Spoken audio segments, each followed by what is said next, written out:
11월 19일 목요일입니다.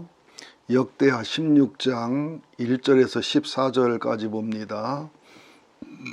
아사왕 제36년에 이스라엘 왕 바하사가 유다를 치러 올라와서 라마를 건축하여 사람을 유다 왕 아사에게 왕래하지 못하게 하려 한지라. 여기 보면 승승장구하고 평생토록 주님을 사랑하고 믿음으로 승리할 것 같은 아사가 바둑으로 말하면 악수를 두는, 장기로 말하면은 큰 착각을 하는, 그 실수를 범하는 장면을 봅니다. 이게 좀 약간 어렵기 때문에 여러분이 잘 보셔야 돼요. 아사왕 36년에 이스라엘 왕 바하사가 유다를 치러 올라와서, 또 이스라엘 역사를 또 여러분 아셔야 되니까, 바하사가 유다를 치러 올라와서 라마를 건축하여 사람을 유다 왕 아사에게 왕래하지 못한지라.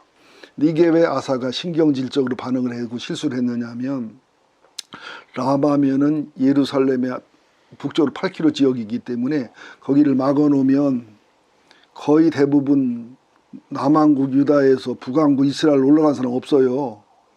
거의 대부분 북왕국 이스라엘에서 남왕국 유다를 찾아서 내려오지요. 신앙을 찾아서, 또 정통적인 예루살렘 성전을 찾아서 정통적 제사장과 정통적인 제사를 찾아 내려오는 상황이기 때문에 바하사가 이것을 막으려고 라마를 건축해서 거기를 막아버리는 거예요. 그러니까 아사 입장에서는 북왕국의 사람이 계속 내려와야 자기가 정치를 잘한다고 하는 소리를 듣거나, 자기 남왕국이다 유리한데 그걸 막아놓으니까 상당히 체면이 구겨지기도 하고 상당히 문제가 생기거든요. 현대 목회로 말하면 새신자 계속 등록해 담임 목사가 폼이 나거든요. 새신자 계속 와서 교인이 늘어야 담임 목사가 힘을 쓰는데, 어떤 이유든지 새신자가 안 오니까 막히니까 뭐 어떻게 보면은 설교 시간을 줄인다라든지 설교를 바꾼다라든지 해서 인간적인 방법을 썼다, 그런 것을 얘기하는 겁니다. 아사가 여호와의 전 곡간과 왕궁 곡간에 은급을 내어다가 다메섹에 사는 아람 왕 베나다에게 보내며 이르되, 아니 자기가 직접 전쟁을 하든지, 이제는 돈도 있고 힘도 있고 하니까 이제 아람 왕 베나다에게 용병을 사는 거예요. 그러면서 내 아버지와 당신 아버지 사이에서와 같이 나와 당신 사이도 약조하셔서 내가 당신에게 은금을 보내노니 와서 이스라엘 왕 바하사와 세운 약속을 깨뜨려 그가 나를 떠나게 하라 하매. 이게 하나님이 되게 싫어했던 거예요. 하나님보다 아람 왕을 더 의지하거나 또 그 인간적인 방법으로 그걸 헤쳐나가려는 그것 하나님한테 굉장히 불편하고 불쾌하게 만든 거지요. 아멘. 아람 왕 베나단이 아사 왕의 말을 듣고 그의 군대 지휘관들을 보내어 이스라엘 성읍을 치되 이온과 단과 아벨라임과 납달리의 모든 구구성을 쳤더니, 바하사가 듣고 깜짝 놀란 거죠. 듣고서 라마를 건축하는 일을 포기하고 그 공사를 그친지라. 그러니까 아사는 돈 들인 만큼 이제 본전을 뽑은 거지요. 정치적으로 잘한 거지. 정치적으로 잘했지만 하나님 앞에 잘못한 거예요. 우리들 뭐가 실수하느냐면, 정치적으로는 옳지만 하나님 앞에 잘못되어 있을 때 이것은 잘못된 겁니다. 당장은 이익이 되고 사람이 많이 모이고 당장 사람이 인기 있어도 하나님 앞에 잘못된 것은 잘못된 겁니다. 근데 제가 이렇게 목회하고 대화해 보면 하나님 앞에는 옳지만 이렇게 항의를 받는 경우가 제가 참 많거든요. 아사 왕이 온 유다 모리를 거느리고 바하사가 라마를 건축하던 돌과 제목을 운반하여다가 게바와 미스바를 건축하였더라. 아마 아사 왕은 계제를 불렀을 겁니다. 뭐 우리 군인들 죽지도 않고 우리나라 전쟁에 휩싸이지도 않고 돈 몇 푼 줬더니 이렇게 다메섹에서 아람 왕이 움직여서, 이게 얼마나 실수냐. 이때부터 아람이 이스라엘을 들어오고 유다를 들어오게 된 계기가 되면서 나중에 아람한테 북왕국 이스라엘도 남왕국 유다도 얼마나 시달리나 몰라요. 이걸 알기 쉽게 설명해 드리면, 삼국 통일할 때에 신라가 순수하게 통일했으면 문제 없지요. 근데 당나라를 불러들였으니까 삼국을 통일을 하긴 했는데, 삼국이 싸울 때보다 훨씬 더 비참한 당나라의 싸움과 나라가 줄어들어 버리는, 이 지도가 변해버렸잖아요. 예.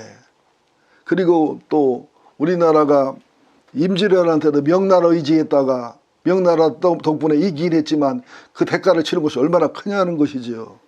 우리가 하나님을 의지해지요, 사람을 의지하고 돈을 의지하고 정치 의지했다가 그 대가를 훨씬 더 치러야 된다는 사실을 아셔야 됩니다.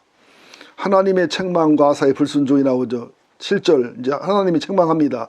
그때 선견자 하나니가 유다 왕 아사에게 나와서 그에게 이르되 왕이 아람 왕을 의지하고 왕의 하나님 여호와를 의지하지 아니하였으므로 아람 왕의 군대가 왕의 손에서 벗어났나이다. 아람 이스라엘 그 남한국 초들을 마음을 못 먹었는데 빌미를 줬다는 얘기예요. 구스 사람과 룹 사람의 군대가 100만이나 됐지만 이겼잖아요. 크지 아니하며 말과 병과 힘이 많지 아니하더이까. 그러나 왕이 여호와를 의지하였으므로 여호와께서 구스와 룹의 연합군을 왕의 손에 넘겼습니다. 근데 이번에는 어떻게 했나 왕이 한번 자신을 돌아보라는 거지요. 여호와의 눈을 온 땅을 두루 감찰하사 전심으로 자기에게 향하는 자들을 위하여 은혜를 베푸시나니 이 일은 왕이 망령되이 행하였습니다. 그러니까 아사가 기분 나쁜 거죠. 정치적으로 했는데 뭐 우리가 안 싸우고 피 안 흘리고 잘했는데 왜 잘못했다고 하는지 이해가 안 되는 거지요. 그래서 우리 성도님들이 가끔마다 설교를 들을 때 이해가 안 되는 경우가 있거든요. 이게 혼날 일인가? 이게 책망받을 일인가? 이게 이렇게 화낼 일인가? 이게 모르는 경우를 참 많이 보게 되더라고요. 이후부터는 왕에게 전쟁이 있으리라 하며 아사가 노하여 선견자를 오게 가두었으니 이는 그의 말에 크게 노하였음이며 그때 아사가 또 백성 중 몇 사람을 학대했더라. 이렇게 죄를 짓게 되면은 영혼이 어두워져 있기 때문에 하나님의 사람 말을 안 들어요. 못 들어요. 그리고 분노가 치밀어 나면서 이제 강팍해지고 잔인해지는 거지요. 여러분 하나님 말씀은 들어야 됩니다. 말씀 앞에 해노애락으로 정상적 반응을 해야지 그러지 못한다는 것은 내가 타락했다는 증거라는 것을 아셔야 되고요. 이제 11절부터 봅니다. 아사의 죽음. 아사의 처음부터 끝까지 행적은 유다와 이스라엘 11개 기록되니라. 아사가 왕이 된 지 39년에 그의 발이 병들어 매우 의독했으나 병이 있을 때에 그가 여호와께 구하지 아니하고 의원들에 구하였더라. 하나님이 고쳐주기를 원했는데 하나님께 구하지 않고 의사만 찾고 의사만 의지했더라. 아사가 왕에 앉은 지 41년 후에 죽어 그의 조상들과 함께 누움에 다윗성에 자기를 하여 파두었던 묘실의 무리가 장사하되 그의 시체를 법대로 만든 각양 향제를 가득히 채운 상에 두고 또 그것을 의하여 많이 분향하였더라. 참 아깝지요. 거의 36년까지는 잘했는데 한 5년 남은 5년을 실패해 가지고서 이제 병들어 죽게 되고 병들어 죽는 것도 회개하고 돌이킨 것도 아니고 강팍하게 죽었다. 사람은 끝날 때까지 끝난 게 아니다는 마음을 가져야 되겠더라고요. 마지막 하늘나라에 꼴이 날 때까지 믿음의 정주와 신앙의 존재를 지키며 승리하는 우리가 되기를, 백향목이 되기를 예수 이름으로 축원드립니다. 하나님, 에베소 교회가 처음 사랑을 잃어버린 것처럼 위대하고 훌륭한 아사 왕이 36년을 승리하고 잘 달려가고 나머지 5년을 실패한 안타까운 모습을 봅니다. 므낫세는 평생 악하고 패역했지만 마지막에 회개하고 돌이킨 모습을 또한 봅니다. 우리는 처음과 중간과 끝까지 승리하는 자가 될 수 있도록 기도하며 마음을 지키며 믿음을 지키며 살게 하여 주옵소서. 예수님의 이름으로 기도합니다. 아멘.